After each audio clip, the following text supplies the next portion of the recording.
Today, has Rishi Sunak got Brexit done? Was the King right to meet the EU Commission President? And just what is causing Britain's salad shortage?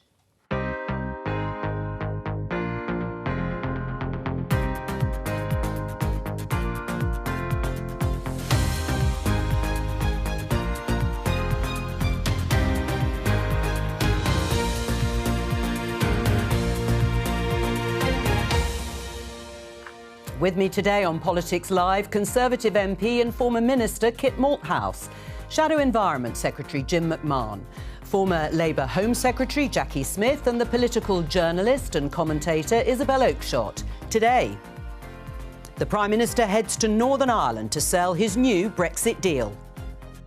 We need a functioning government here, and that's what you need, that's what you deserve, and that's what I believe we've created the conditions to now make possible.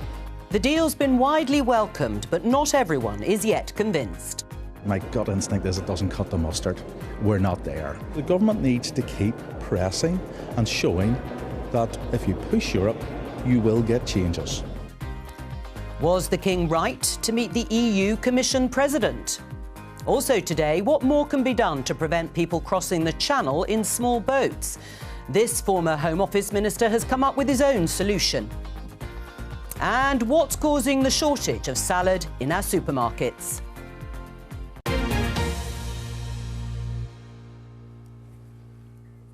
Let's start with one of those stories in the headlines. Here is the Daily Mail. There's King Charles meeting Ursula von der Leyen yesterday after the press conference where she and the Prime Minister announced the Windsor Framework, with the question, could this meeting be a moment the King comes to regret? There was some consternation at perhaps the monarchy being involved to some extent with politics, although, of course, the talks were completely separate. Should it have happened, Kit?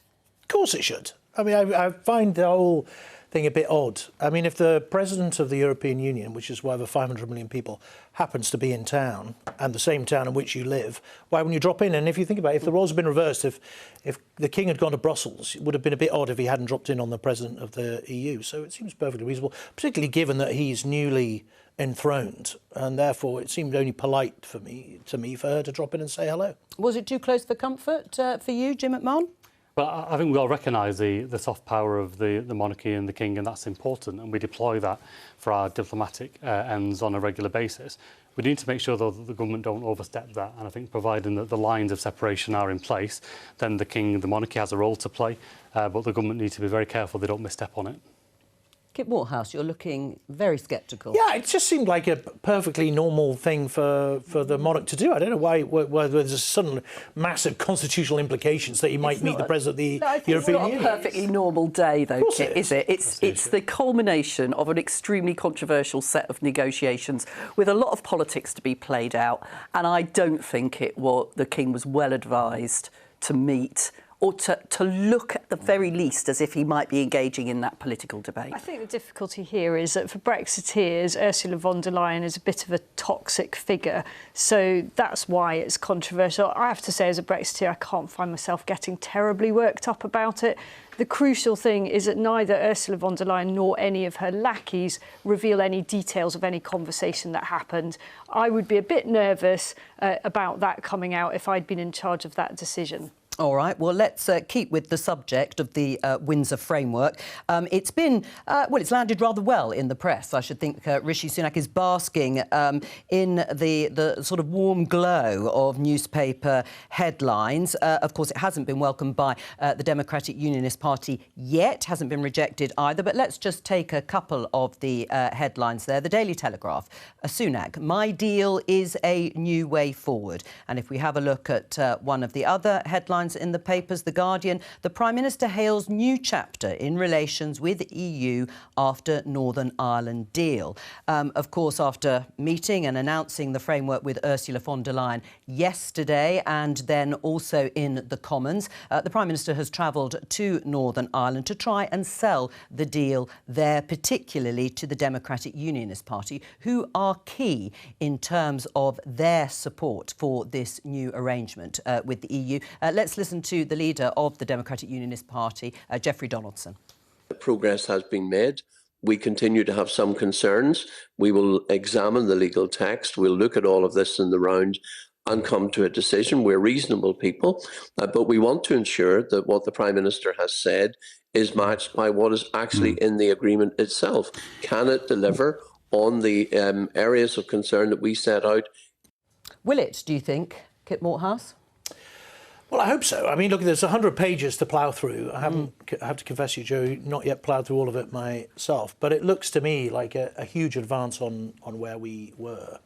And as I say, it's going to be interesting over the next few days to see. I mean, these things often have a huge reaction at the start, and then over the next 3 or 4 days, you know, they kind of picked apart and the little bits of grit in the oyster. But do you think you should have gone for a vote sooner rather than later? No, I think he's quite right to give it a bit of time so that people can digest it and see. The idea of bouncing anybody at this sensitive moment would have been a bit nuts. So, I mean, from my point of view, you know, you might remember, Joe, many years ago, I worked on a thing called the Malthouse Compromise. There are threads of the compromise in there. Well, this idea of I was struggling to remember the Malthouse Compromise myself at the time, but yes, you did tweet. I can see the DNA of the compromise. It did run the risk of just being an obscure GCSE politics question, but actually some of the stuff that we worked on, me, Steve Baker, Robert Buckland, Nicky Morgan, Damien Green, Stephen Hammond, is kind of in there, and you can see the DNA of it within. So I'm hopeful that we'll get there. I mean, look, I think it's a deal that we should take. Let's take it, make it work, and then see where we go from there. Right. That's the critical thing, isn't it? And I'm really glad you didn't use the phrase, you know, getting Brexit done, because what this is actually a starting point. It's not an end point. It gives the ability to actually make something of the Brexit opportunity. Because it hasn't done so far. Well, it hasn't. I mean, why would I sit here and pretend that the Brexit opportunity has been maximised? Now, my suspicion is that the reason that the EU has agreed to this framework is because they don't have any real concern that this government, or indeed the likely Labour government that follows it, is actually going to make the most of the Brexit opportunity. We're not going to deregulate. We're not going to lower taxes to make Britain more competitive now we're out of the EU. Therefore, the EU has nothing to worry about. So it's up to you guys now. You've pulled this off. Now make the most of it. Jim, is that right? Future Labour government wouldn't make the most of it? Well, I mean, the starting point is that this is progress, and we should welcome that progress has been made. Labour has been very clear that there are elements of this that were on the table for some time, and actually we could have got here sooner. Labour's committed to supporting it as it passes through the House, but we all know that simply winning a vote in Parliament, it really is never the test in Northern Ireland. It's whether you can win trust and confidence of all communities in Northern Ireland to make this work in practice, because for the people of Northern Ireland, of course, they want this agreement in place, but the Assembly, the Executive needs to be in place to make sure that decent public services on a day-to-day basis can be provided. I have to say, it sticks in the throat to hear you complaining about things should have been done sooner. It is your party, along with others, that have systematically attempted to block Brexit ever happening, as a result of which it's taken a lot longer than it would have done if they'd been allowed to get on with the job. I'm sorry, we, you know, as somebody who wishes we had never left the EU, I accept that we have, but we were told by you and others campaigning for Brexit that this was all sorted, that we would be able to see the benefits. You've conceded we haven't seen the benefits so far, and that actually, you know, we'd got an oven-ready deal. Well, conclusive proof that we never did have. You spent years preventing work on it by making everyone go through a series of nonsense. I'm sorry. Hang on. Let's check it. I'll come to you. I'll come to you. We voted for Theresa May's deal. We wouldn't be where we are. Well, quite. We were told that. Hang on. Let's check it, because people can't hear if you talk over each other. We were told that this was all sorted, that we were now in the sort of open waters of Brexit. That clearly wasn't the case. You'd make it more difficult. Isabel, shut up.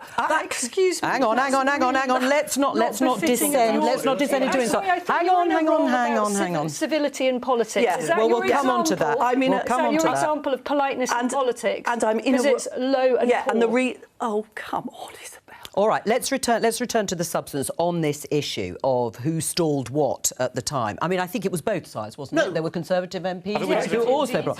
But I think the use of language here is really important. The use of a phrase like stall completely misrepresents what was taking place at the time, which is that all of us were trying to reconcile completely new territory and trying to find a solution that reconciled, leaving an institution that we've been part of for decades in a completely unknown territory when it came to our borders, how we treat the movement of food, labour supplies and all the other issues that are now coming to pass. The concerns that were raised then about the deal not being robust are proving to be the case. We've literally got food rotting in the fields and supermarket shelves empty on the other side. Why? Because it's not been made to work. Well, I was trying yes, to make let me, all right. Hang on. I'm going to let Jackie finish her point, and then we're going to just move on a little bit. The Go on. point I was trying to make, Hang on, Isabel. Go on. without interruption, was I think, as Jim says, a real test of this will be whether or not we can now get back to a situation where the institutions, the devolved institutions in Northern Ireland, are able to get back and operate again. And that's why I do think this is a step forward. I do think, as Kit says, it's right that there should be time for the DUP and others to look at this in detail. But we've got to get back to a position where the people of Northern Ireland have got the government necessary to help them to solve all of the problems that they're not able to do at the moment. Well, Rishi Sunak has one idea. He was extolling the dual market access that Northern Ireland is now in a position, in his words, to capitalise on. Let's have a listen. That is the prize that is on offer.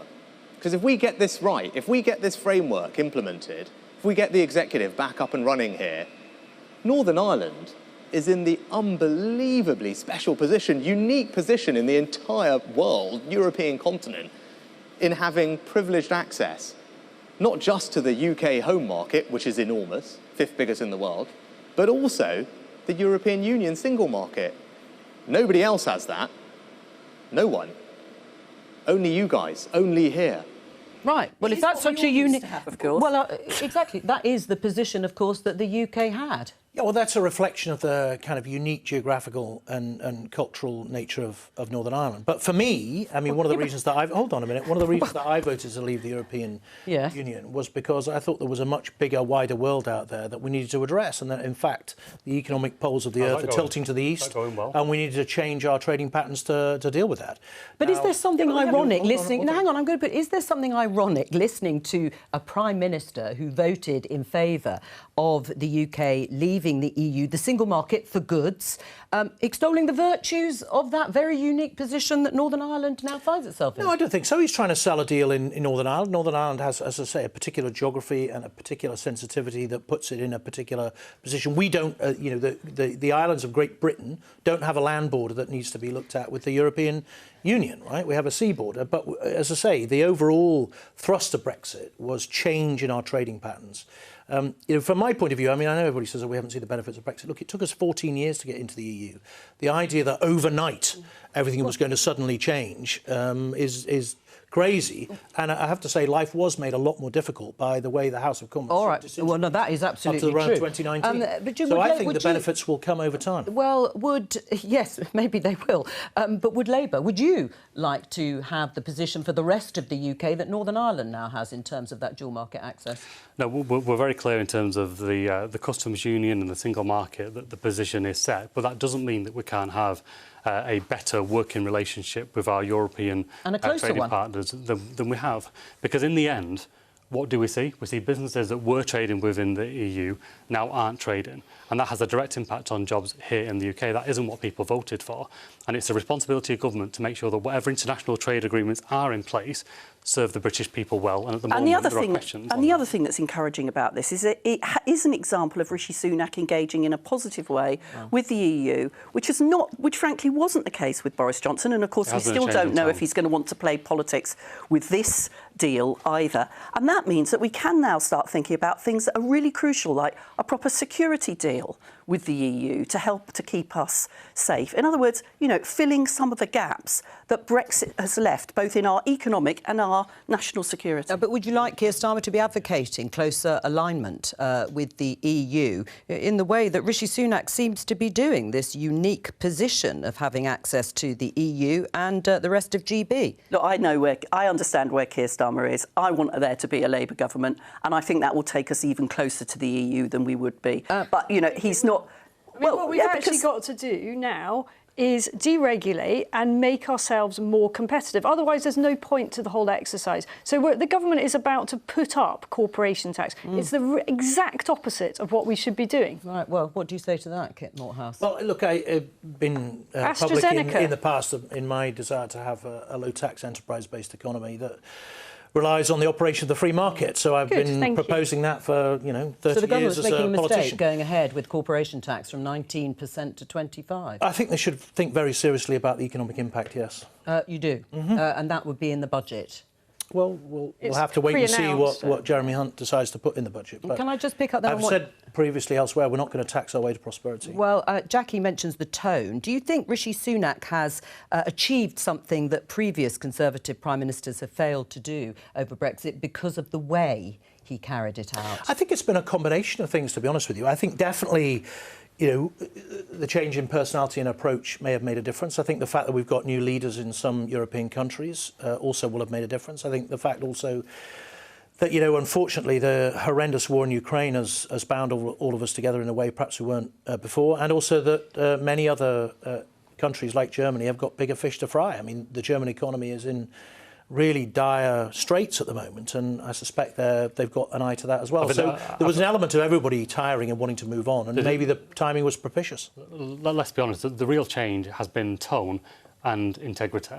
Boris Johnson said there was an oven-ready deal that didn't exist. He set us to war with our biggest trading partners with the use of language that wasn't helpful in a negotiation, and any form of diplomacy was completely put to one side.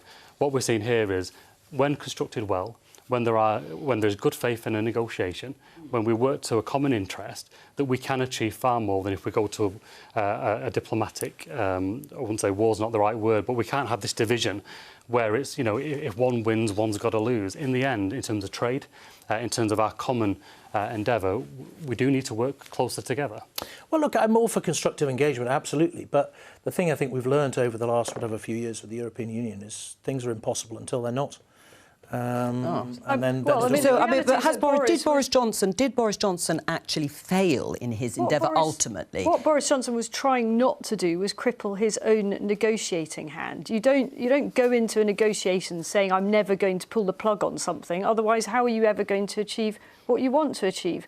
And I'm sorry, but listening to you, it's motherhood and apple pie what you're talking about. Let's be nice to the EU. It's honesty I was talking about. It's honesty and integrity. Boris Johnson said there would not be checks on goods going to Northern Ireland, and it was not true. It was not true in his agreement. It's being able to sell our goods. It's having businesses that can succeed, and it's having a secure country. That's not motherhood and apple pie. That's realpolitik. You've got fair dues to you, Isabel. You've been very clear about what you want from Brexit. You want our workforces to be less well protected. You want a low tax. Never said I want our workforce. Sorry, where did you get that from? What are you talking about? What are you talking about when you say let's make the most of deregulation? What it usually means is let's remove some of the rights that never said that we should remove rights. So what sort of deregulation are you in favour of then? I don't think that we should sit here and have a detailed conversation about individual bits of deregulation. We have got to find ways to make ourselves more competitive. But people might want to know. To outline what these benefits are. Which regulations is it you want to remove that we haven't been able to do? Well, the Clinical Trials Directive set medical research back 2 decades. We could have a much more coherent and science-based approach to clinical trials than they do in the EU, as an example. Any other examples? You can't have it. If you want a small one, in the EU, you can't have a throttle on an electric bike. Now we can in the UK. I mean, there's all sorts of little ones and big ones that we can and should be dealing with. And would that make us more competitive? Isabel, anything that you would like to see? I'm actually much more focused on the tax situation. I mean, look what happened with AstraZeneca recently. They are setting up a new base, which is not going to be where it should be here in the UK, because we're simply not competitive. But there was nothing about that corporation tax discussion that you would have had that we couldn't have done whilst we were still a member of the EU. Well, there's VAT limitations, aren't there? Let's move on to something that Rishi Sunak will be hoping to capitalise on further following his Windsor framework. This headline in The Times is by Kit Malthouse. Let's swap channel migrants with genuine refugees from France. Just to be clear, this is Kit Malthouse's suggestion. It's tackling small boats that Rishi Sunak wants to try and deal with. It's one of his pledges. He's going to meet the French President Emmanuel Macron next week to talk about this. What is your idea exactly? Right, so it does take a bit of thinking through, but bear with me, right? So essentially what I thought was, well, the government's bringing some legislation to help deal with this problem, and they've thrown lots of things at the issue. And all of that is welcome, but hasn't really made much difference. The numbers have mounted. And the reason the number have mounted is that we're dealing with business people here. They're making a decision about price versus risk. It makes their life a bit more difficult. They lower their price to maintain demand. So the only way we're going to stop the cross-channel traffic and the dangerous traffic and the deaths on the beaches is to say, right, let's prevent people's ability to cross altogether. The only way we'll do that is by having immediate returns to France. Quietly, we are, in theory, able to do that because the advent of military primacy in the Channel means that between the two, the operational relationship is so good, we're intercepting between us now about 95% of people crossing. 95%? 95% of people, whether on the beach in France, in the water, or on the beach, are being intercepted. So we're now able to say, right, we'll return 100% immediately. How do you persuade the French to do that? You say, well, OK, in exchange, we will take a refugee from within France who wants to resettle in the UK in a controlled and orderly fashion. Now, the key thing to remember is that by doing that, no one would think it's worth crossing. And if no one crosses, we wouldn't have to make any exchanges. So the paradox is, by promising to do this exchange, we wouldn't have to do it in the first place because the traffic would evaporate. And in the short term, given that the good weather is coming, numbers are likely to mount, and Rishi Sunak's got a summit with Macron on the 10th of March to talk about these issues. It struck me as maybe a kind of elegant solution to what is a problem. Imaginative. I'm former Home Secretary, and I'll come to all of you. What do you think? Well, fair dues to Kit for trying to think about a practical solution to this as opposed to a dog whistle Rwanda solution that has achieved nothing so far. But of course, the fundamental pull factor to people across the Channel is the fact that you can arrive here. I mean, let's not forget that most of the people that come across the Channel do then have their applications for asylum approved. So they've got a legitimate case. But it takes so long that those for whom there is not a case, there is no ability to return them quickly. So I agree with Kit that actually returning people quickly is the most important thing. The fundamental change that needs to happen is the Home Office has got to get a grip of the length of time it takes to decide whether or not somebody has got a viable right to stay in the UK or not. And that's the real challenge. And that would prevent, I think, quite a lot of the people, the terrible trafficking that's happening across the Channel, as would more engagement of our law enforcement. Isabel, do you want to ask Kit or interrogate him on his idea? Well, no, initially I thought this idea sounds absurd and it's quite hard to get your head around. Why? Which bit did you think was absurd? Because you're essentially you're not actually net better off in the initial stages of your idea in terms of numbers. Because we're taking an established refugee, somebody whose claim is legitimate, in exchange for them keeping one who would have come over here. So we're still getting the extra numbers. But I accept your point that quite soon it would be apparent that there would be no point making the journey. I slightly fear it's not going to happen. I kind of struggling to imagine the French authorities kind of getting on board with this. But we do need imaginative ideas. You're completely right that none of what's been proposed so far is happening. And I think it is encouraging that these statistics that you found, 95% is intercepted. Then, that really does raise the question, why are we not better at doing the next Well, that's bit? why Manston was so full, because we're intercepting almost all of them as they come across. And the armed forces have done a fantastic job forging a great relationship with the French to make that happen. The key thing, though, is, and you're quite right, Isabel, that in the early stages, neither side, French or British, are worse off. We're all about the same on numbers. But as the incentive to cross goes, two things would happen. First of all, nobody would cross, so there'd be no exchanges. All those people gathering on the French coast wouldn't bother. They either wouldn't come or they'd disperse and go elsewhere. And those that wanted to make a claim for asylum could make it in France if they were going to make it at all. Right. Well, so nobody is in a worse situation. But the key question, but the key thing is, sorry, Joe, is the French authorities. Have you actually spoken to the French authorities? No. Has anyone? No. Right. OK. No. I'm not a minister. I have no contact with the French authorities. It's not my job to go out and do that. No, but even sounding it out. But the key thing is to remember you've got to separate two issues here. There's a whole conversation to be had about refugees and how refugees access the UK. Now, at the moment, as you know, we have a number of bespoke routes, whether it's Afghanistan or Syria or Ukraine. Or the Afghanistan routes are pretty well closed, we have a number of bespoke routes, and there's an argument to be had. But there's a separate argument, and I think the problem is we conflate the two to be about how we stop this incredibly dangerous and evil trade across the Channel. All right, and that was what I'm primarily focused on. OK. But I think that's a real issue, isn't it? Because in the end, this is a distraction and an admission of failure. Since Rishi Sunak stood up in November and said that he would end the small boat crossing, the backlog on asylum cases, decisions, has increased by 50%. That's happened because the asylum system is completely backlogged and it hasn't got the capacity. And in the end, you have got to resource the Home Office to turn around those applications to make sure that those who have a right to be here can be here so that they can live a settled, stable life. And those people who don't have a right to be here don't Jim's right about the backlog, and I think the Prime Minister said he's putting 400 more people into the now. But all this other issue is But the key thing to remember is that the numbers have gone up because we had a big bump of people coming over the summer, and it's worth taking a step back and saying... Hang on a second, can I just tell you there, because I've got this graph here from the government saying migrants crossing the Channel in small boats alone for 2022 was over 45,500. So separate to the schemes that you're talking about more recently for Ukraine and Hong Kong. The numbers. But just so those are the numbers that have gone up. And that's the problem I'm trying to solve. And only now the government is saying it's going to put more resources in terms of actually processing applications. So it has been a failure, hasn't it? Well, it depends, right? You can look at two sides of the coin. Yes, right? it has. So Just all agree first that of all, you can say that this is a measure. failure, but you have to step back and say why in the last 2 or 3 years the numbers ramped. Well, the reason they ramped was because we were so successful at closing down the route through the tunnel and across the Channel, right? So all those stories of people gathering at Sangatte and all that doesn't happen now. But Jim, what would you found another way? But Jim, what would Labour do in terms of deterrent? I mean, this is an idea. Yes, you're right. You're not a minister anymore. You haven't spoken to the French authorities. It would be intriguing to know what they think of it. But what would your concrete proposal be? In the end, you have to clamp down on the criminal gangs that are exploiting vulnerable people and who are abusing our asylum system. But they're doing that now. That's the pursuit. And so the question is then... The gangs just get replaced every time you arrest them. And so the question is, how many criminal gangs have been arrested and locked up for abusing people and trafficking people across the Channel? Why are we accepting anyone from Albania at all? I mean, why should the Home Office fanny around spending months or even years looking at cases from Albania? I mean, I genuinely would be really interested in Jackie's perspective as to why the Home Office, from your experience in it, is so incompetent in this area. Is it a numbers? Is it a lack of resources? I have to say it was considerably less incompetent in my time than I think you're actually right, actually. than it is now.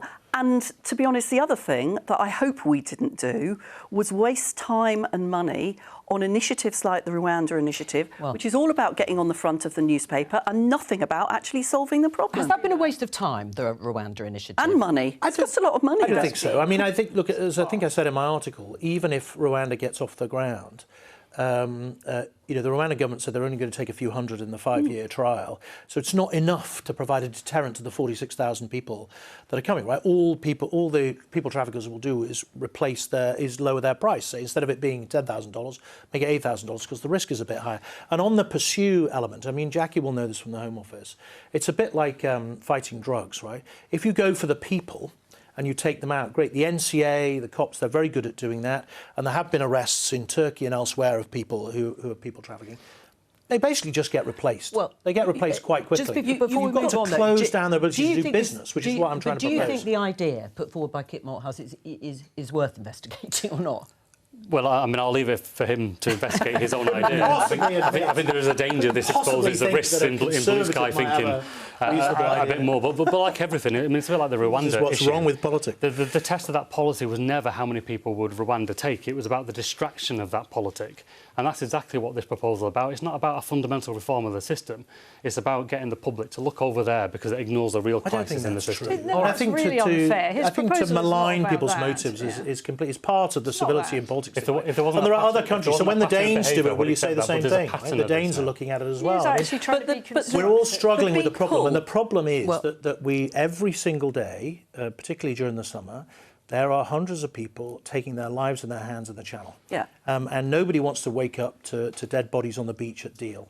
And that is the problem that we're trying to solve. Now, if that means people are having to look at issues like Rwanda and other managed solutions, then I think they should be allowed to find that space to do that. Because their primary aim is to stop people dying. But Jackie? You're right that it's about a pull, and that's what gives the criminals the freedom and the incentive to do what they're doing. The best way of stopping the pull is to make decisions quickly when people make their claim for asylum. That's the fundamental way in which you're going. Hang on, we're going to move on because we're going to run out of time. I want to show you. Let's see if you can find a solution to this. The Guardian: Lidl becomes latest retailer to ration sales of salad ingredients. You will know supermarkets have been imposing buying limits on things like peppers and tomatoes. Jim, Shadow Environment Secretary, you've had a meeting this morning. What's causing these salad shortages? Well, first of all, the lack of a single government plan to ensure our nation's food security is part of that. The government work in silos, although they haven't got a cross-government plan on food. But also, they've been missing in action when it comes to support for farmers, when it comes to security in the supply chain. And in a way, they've allowed our kind of fairly healthy and generally well-run supermarket chains to kind of manage our food security in a way that they've been very hands-off. And the risk of that means that when the supply chain is under pressure, which it is at the moment, the government haven't got an answer to that. Well, actually, the answer was go and buy turnips. Go to turnips where they had everything. Turnips, by the way, which are out of season. In my Waitrose. And so, in the end, if you haven't got a government that's willing to step up on this and have a proper policy that includes farmers, manufacturers, and retailers, we're not going to make a breakthrough on this. All right. Well, there's one solution here from Mick Hucknall, who you may remember, my days, simply read, tweeting, "For the sake of balanced fairness, can some of our mainland European friends please post photos of their supermarket food shortages? Thanks in advance. Hashtag Brexit benefits." Oh, yeah, hang on. Well, all of a sudden Brexit would kick in 4 years later. Well, it's kicked in all the way through this programme. This is it, Normandy this morning. There you can see an abundance of fruit and salad. And then... Are you going to continue interrupting me as well as each other? I will give you the chance. And then this in Brussels this evening, talking of the EU. There we have an abundance of tomatoes. Hang on, we've been told that it's about poor weather. Oh, and there's another one. Salisbury here in Italy. We've been told that it's bad weather in southern Spain and parts of North Africa, and yet the supermarkets here, this is only a selection, are full in parts of Europe, but not here. Is Brexit the reason? So the first thing to say is that small children across the land are cheering. What? Because they can't get tomatoes. All right. And the serious answer. So look, as far as I could see, the first thing to say just on Jim's thing is that one of the most dreaded phrases in business is "I'm from the government, I'm here to help." The idea that the government should be somehow organising the transport of tomatoes from Morocco seems to be a bit nuts when we've got perfectly good and very sophisticated private sector organisations that can do it. As I understand it, it's down to weather.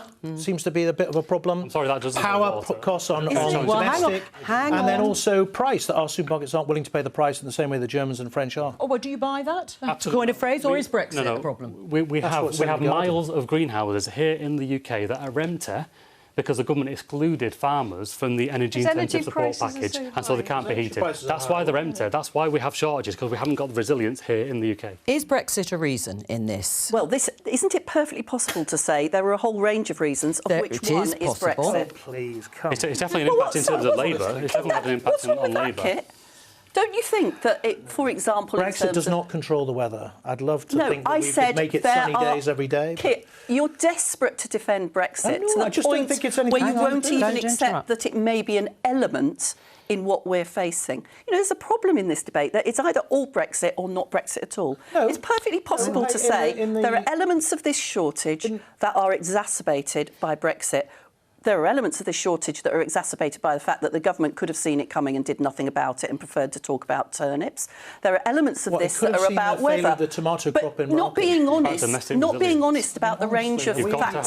I mean, is that the problem, that it's too polarised? I mean, could Brexit be a factor? People will look at pictures like this and say, why are there tomatoes and peppers in supermarkets across France, across Italy and across Spain, and yet not here? Yes, well, energy prices could be part of... I'm perfectly prepared, actually, to agree with Jackie's position that there may be a range of factors here, but I would like to know specifically what it is about Brexit that caused the problem with the tomato supply.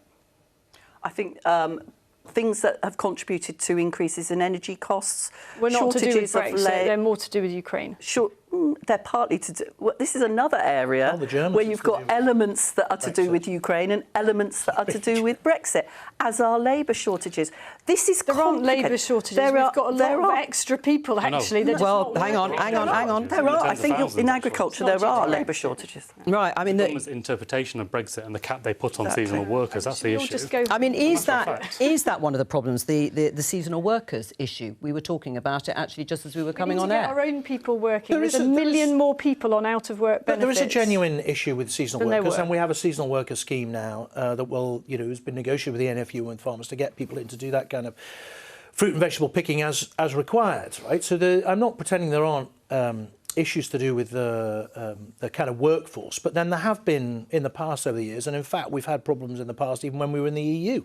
I mean, the EU is no guarantee of supply, and indeed quite a lot of our tomatoes now come from Morocco, which has nothing to do with the EU whatsoever, right? So the issue is not about where those goods come from. We've always benefited from a worldwide supply of our food. What we haven't got at the moment, because of the government, because of Moroccan tomatoes till we left the EU. Because of the government, is that we haven't got domestic resilience in place. There's been 7,000 food businesses that have gone out of business since 2019 on this government's watch. That reduces our resilience, and all the issues about labour, about the lack of resilience on gas and energy costs for our greenhouses, all that finds its way straight to the door of the government, who do not take responsibility. Kit? Well, I don't know. I mean, Therese seems to be taking responsibility for it. I mean, she's asking questions. One example. Sitting down with the food industry on a regular basis to talk about supply. What's the one thing that she has done that's going to make a difference on the ground? The one thing. Just one. In the end, as I say, just one example. I'll tell you exactly what the government is doing since Brexit. They are completely reforming the Common Agricultural Policy so that it doesn't disadvantage our own British farmers in the way that it did. You can only make that comment if you haven't spoken to a farmer. Because farmers are masses absolutely of farmers. up in I've written raw. a whole book about this, actually, so I do know what I'm talking about. Well, I speak to farmers every week, and every single one. Absolutely. Let him finish. Absolutely, every week, of course I do. I was in Lancashire the other week. I'm in Southport on Thursday. I met with the NFU today, and the reason why farmers are disadvantaged because the government are deliberately changing direct payments.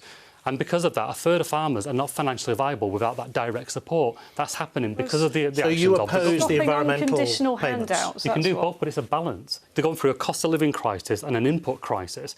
And there's an underspend of nearly £1 billion, we're told, in the ELM scheme that could be used for a fair transition for farmers that helps them get over the hump of the cost of living crisis and the input crisis, and the government are choosing not to. And part of the problem as well part of the problem on the food as well is there is hang on, let Kit Moorhouse respond. There is a bit of panic buying going on, which is causing a bit of shortage, a bit like the bog roll riots during the pandemic. Are you blaming consumers hopefully the whole thing will settle itself down quite soon. You're blaming consumers now, Kit. But somehow I don't think we're all going to get You're blaming consumers for not eating enough turnips. Well, I think this is the point. This is the point at which... Hang on.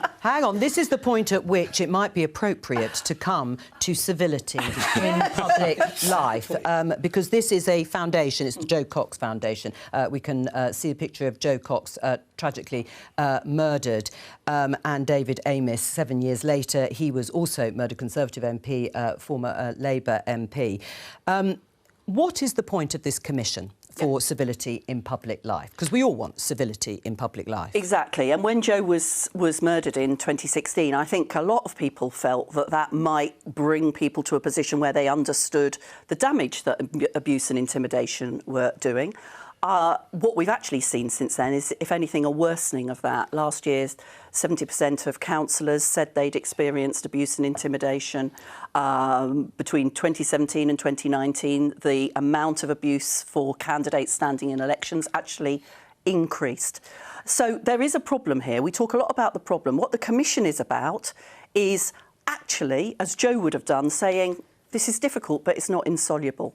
So what are people's experiences and what are people's suggestions about how we could improve it? And what we're going to be doing between now and the summer is taking evidence, listening to people who experience it and have good ideas, and coming forward with recommendations, which we will then advocate for and campaign to get put into place. Is there, though, a significant difference between what happened to Joe Cox and David Amess? I mean, they were murdered by extremists.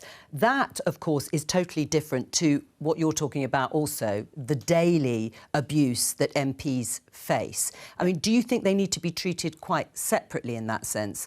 Or when you say not enough has been done, are you talking about increased security for MPs who come face to face with the public? Yes, of course there is a difference. And when you have essentially terrorist attacks like this, that's a job for the police and for the security agencies. But there is an environment created for extremism that starts with the abuse and intimidation that every single person around this table will understand happens to democratically elected politicians.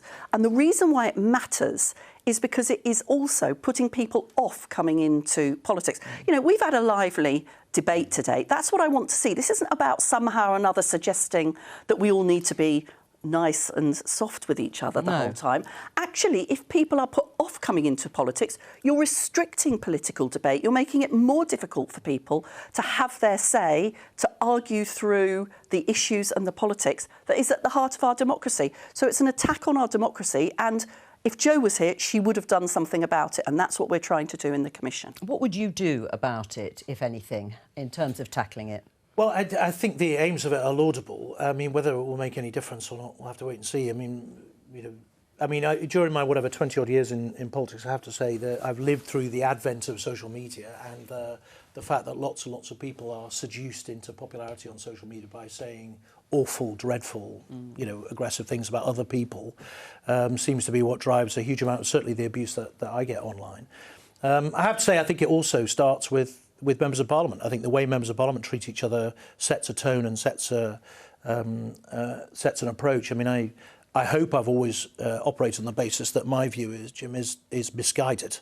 He's not evil, right? I think he's just wrong. Well, that's reassuring. But there's quite a lot of people who regard me, because I'm a Conservative, as intrinsically evil and wicked, and they, you know, will provide the abuse. Same is true. I mean, the person who gets the most abuse of all of us is Diane Abbott, astonishingly, who I've known for a long time in London politics, and I find that that's where it starts. So I hope at that end of kind of civil discourse we can get to a position where nobody involved in politics calls anybody else involved in politics intrinsically evil or wicked or scum or whatever it might be. At the other end, you know, when you meet MPs and other parliamentarians from overseas, they are astonished at how unguarded MPs are, how unsecured MPs are here. Wow. You know, I met some members Is that right? From Turkey. They all get cars and drivers and security people. But in a sense, that's the beauty of our democracy. I agree. And it was always so disappointing. You know, the years I spent in the lobby as a political journalist based at Westminster, every time there was some kind of infringement of security at Parliament, more barriers went up. You then had more screens and less access for ordinary people to their politicians. Well, and that is the key. I mean, would you like to see more security? I mean, do you worry when you have your surgeries or when you're going to events? So you are unguarded in that sense, aren't you? Well, I mean, security definitely has increased and it's improved. So MPs can call in support for advice surgeries. Not for events, but certainly for static advice surgeries. We all have an assessment of our private homes. We all have a personal assessment of our movements and the way that we move around. But in the end, I think we do have a problem. And the problem is that for too many people, they separate out for reasons only known to themselves. I'm talking about authorities, you know, whether it's police forces around the country. There is no uniform approach to this. Different police forces take it very differently, where the online world is treated very differently to the real world, almost like the two should never come together. And I just say this, the person who is making threats online is a real person. They are sat at home and they are making the threats and they are being incited somehow. I've been through the experience of somebody going through court, somebody being convicted of making death threats, and the impact that has, not just on me, but it was significant, but also on staff and on your family, you know, because you have to take these threats seriously. And so we do need to go further. We do need to see an improvement with the response from authorities, the response from online media companies.